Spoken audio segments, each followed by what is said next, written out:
Jacqueline Fernandez ഇന്ത്യയിലുള്ള ചലച്ചിത്ര മേഖലയിൽ പ്രവർത്തിക്കുന്ന ഒരു ശ്രീലങ്കൻ നടിയാണ്. റിയാലിറ്റി ഷോകളിലും മ്യൂസിക് വീഡിയോകളിലും പ്രത്യക്ഷപ്പെടുന്നതിനു പുറമേ പ്രധാനമായും ഹിന്ദി സിനിമകളിൽ ആണ് കൂടുതലായും പ്രവർത്തിച്ചിട്ടുള്ളത്. ജാക്വലിൻ ബഹ്റൈനിലാണ് ജനിച്ചു വളർന്നത്.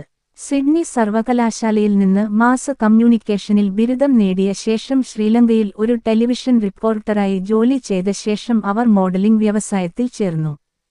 2006-ൽ മിസ് യൂണിവേഴ്സ് ശ്രീലങ്ക കിരീടമണിഞ്ഞ അവർ 2006-ലെ മിസ് യൂണിവേഴ്സിൽ തന്റെ രാജ്യത്തെ പ്രതിനിധീകരിച്ചു. 2009-ൽ ഇന്ത്യയിൽ ഒരു മോഡലിംഗ് അസൈൻമെന്റിലായിരിക്കെ ജാക്വലിൻ സുജോയ് ഘോഷിന്റെ ഫാന്റസി നാടകമായ അലാഡിനിന്റെ ഓഡിഷനിൽ വിജയകരമായി പങ്കെടുത്തു.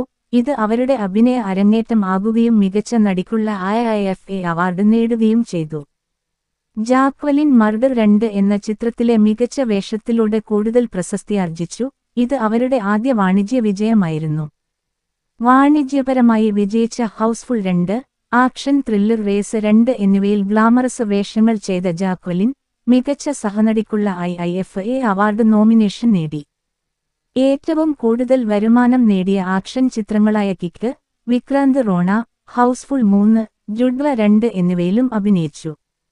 തന്റെ സിനിമാ അഭിനയ ജീവിതത്തോടൊപ്പം ജാക്വലിൻ ഡാൻസ് റിയാലിറ്റി ഷോയായ ജലക് ദിക് രാജായുടെ 9ാം സീസണിൽ ജഡ്ജിയായി പ്രവർത്തിച്ചിട്ടുണ്ട്. വിവിധ ബ്രാൻഡുകളുടെയും ഉൽപ്പന്നങ്ങളുടെയും ഒരു ജനപ്രിയ സെലിബ്രിറ്റി മോഡലാണ് ജാക്വലിൻ. സ്റ്റേജ് ഷോകളിൽ പങ്കെടുത്തിട്ടുണ്ട്, കൂടാതെ മാനുഷിക പ്രവർത്തനങ്ങളിൽ സജീവമാണ്. ജാക്വലിൻ ഫെർണാണ്ടസ് 1985 ഓഗസ്റ്റ് 11 ബഹ്റൈനിലെ മനാമയിൽ ജനിച്ചു. ഒരു ബഹുവംശീയ കുടുംബത്തിലാണ് വളർന്നത്. അവളുടെ പിതാവ് എലോയ ഫെർണാണ്ടസ് ഒരു ശ്രീലങ്കൻ വംശജനാണ്. അമ്മ കിം മലേഷ്യൻ, കനേഡിയൻ വംശജയാണ്. അവളുടെ മാതൃപിതാവ് കാനഡക്കാരനാണ്. അവളുടെ മുത്തച്ഛൻ ഇന്ത്യയിലെ ഗോവയിൽ നിന്നുള്ളവരായിരുന്നു. ശ്രീലങ്കയിൽ സംഗീതജ്ഞനായിരുന്ന അവളുടെ പിതാവ് 1980-കളിൽ സിംഹളരും തമിഴരും തമ്മിലുള്ള ആഭ്യന്തര കലാപത്തിൽ നിന്ന് രക്ഷപ്പെടാൻ ബഹ്റൈനിലേക്ക് താമസം മാറി. തുടർന്ന് എയർ ഹോസ്റ്റസായിരുന്ന അമ്മയെ കണ്ടുമുട്ടി. ഒരു മൂത്ത സഹോദരിയും